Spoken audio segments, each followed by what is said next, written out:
Hi everybody, it's Richard here again and welcome to another video. This is a response to John Kirwan, who posted a video today asking to name your 10 favourite solo artists that were members of a band. Now I'm sort of changing it a little bit. I'm just going to say 10 of my favourite, because I don't want to include people like Paul McCartney or John Lennon.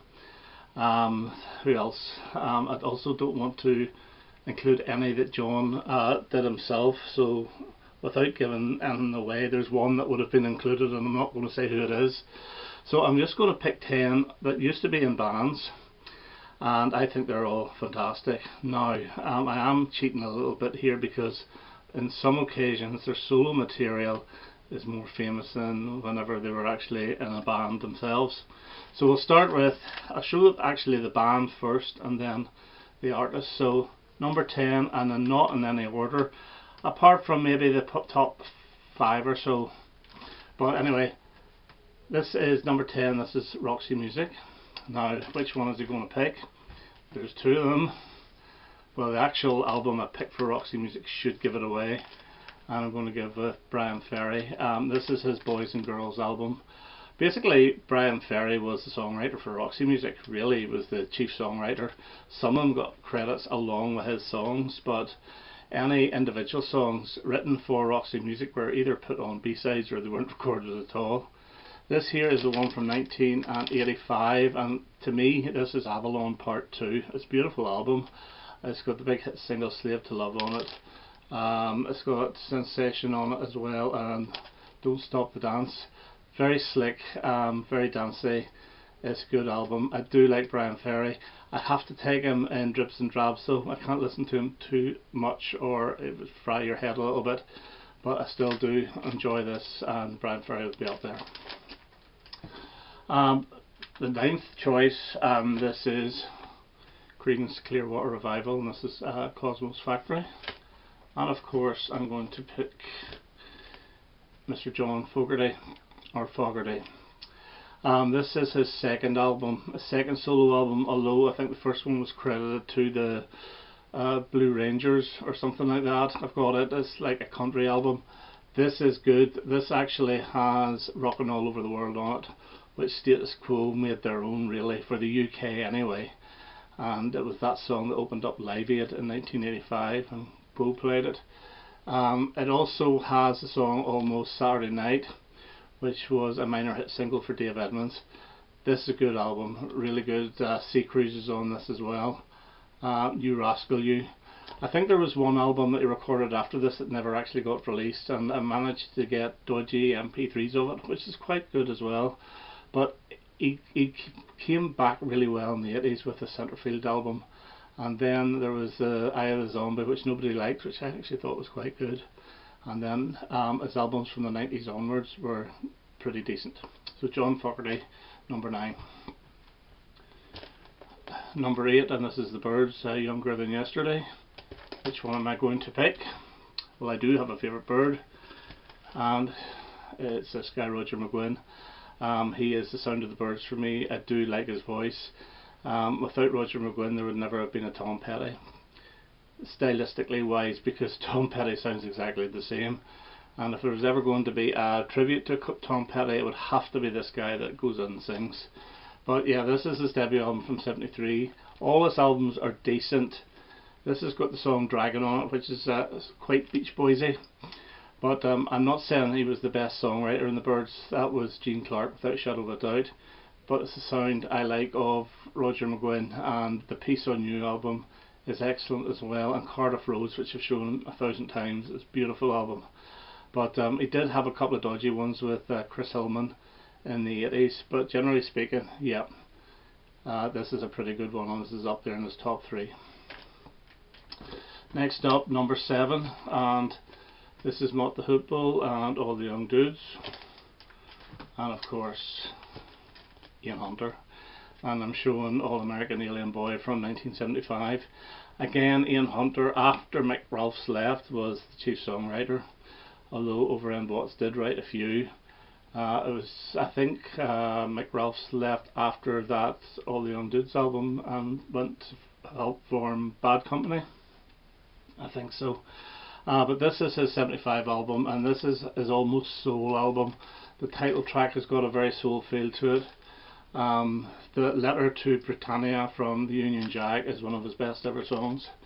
And yeah, You Nearly Did Me In is fantastic, as is Irene Wild. Rape is a really good song as well. This took me a while to get used to, but it's actually my favourite Ian Hunter album. Number 6, and the band is the Housemartins, and the band is The Beautiful South. This is a fantastic album. This is their best album. This is the best album of 1989. Sorry, Tin Machine, this is better. And the solo artist is Paul Heaton. I think he's amazing. He has got one of those love him or hate him voices though, but I do really like his voice. After the Beautiful South split up, he did a few solo albums. This is probably the pick of the bunch. Acid Country, really great album, but he wasn't having great success. He just had a sort of a cult following. But he then teamed up with an ex-member of the Beautiful South, Jackie Abbott, and they've so far released 4 albums and all have hit top 5. This was their second album. This is probably their best, and I could never get this right yet. This is Wisdom, Laughter and Lines. Their new album hit the #1 position. So I've seen Paul and Jackie live 3 times, and one thing I will say about Paul Heaton, he's a fantastic entertainer. He is really, really good. So yeah, Paul Heaton would be number 6. Number 5, and this is a bit of a cheat, and this is Them from The Angry Young Them, and this was released in 1960 something or other. I think it's alright, it's not bad, and of course, who is that guy there?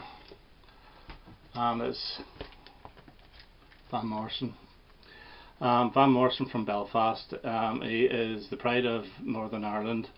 Even though, as I said before, he's a miserable old git, but he's such a soulful voice. He's such a fantastic songwriter. I'm not saying I love everything he does, because he's churning out albums like 3 a year now. I don't know why he's doing it, and I've given up. But his 1970s albums are really, really good, and even the 80s and 90s are pretty good as well. But this is the one, his band in the Street Choir, which was released the same year as Moondance. I look at this as Moondance Part 2, and I think it's just nearly every bit as good. And it's the one with Domino on it, and the song Street Choir itself is brilliant. It really is. And you get things like Gypsy Queen and Virgo Clowns, wonderful songs. This is the forgotten about one. This is brilliant.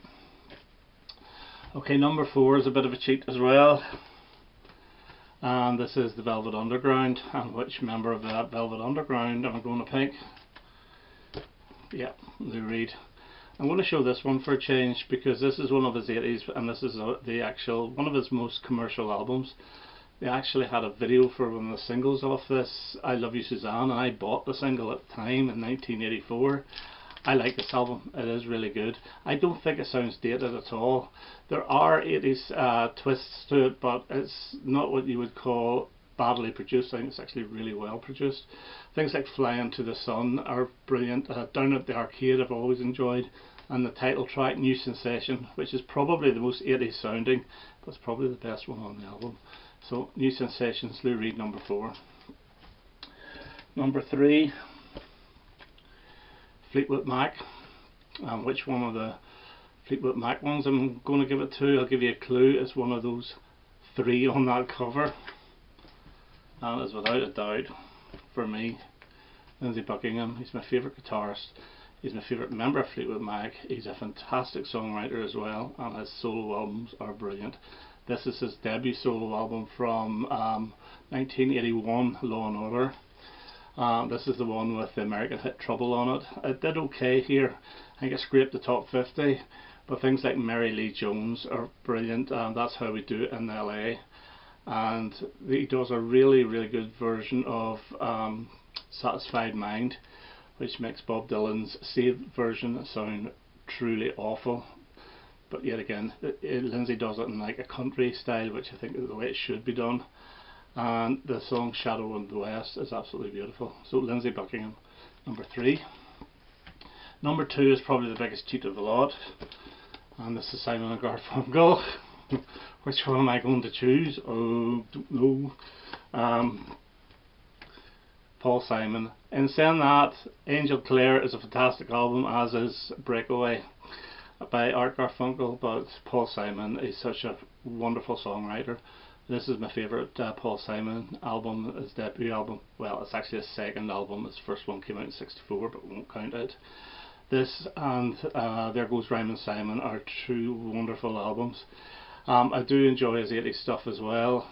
After about The Rhythm of the Saints, it's hit and miss for me for some of the stuff. Like, I do like the one Surprise, but the last one, and I can't even remember the name of it, A Stranger or something, it did really nothing.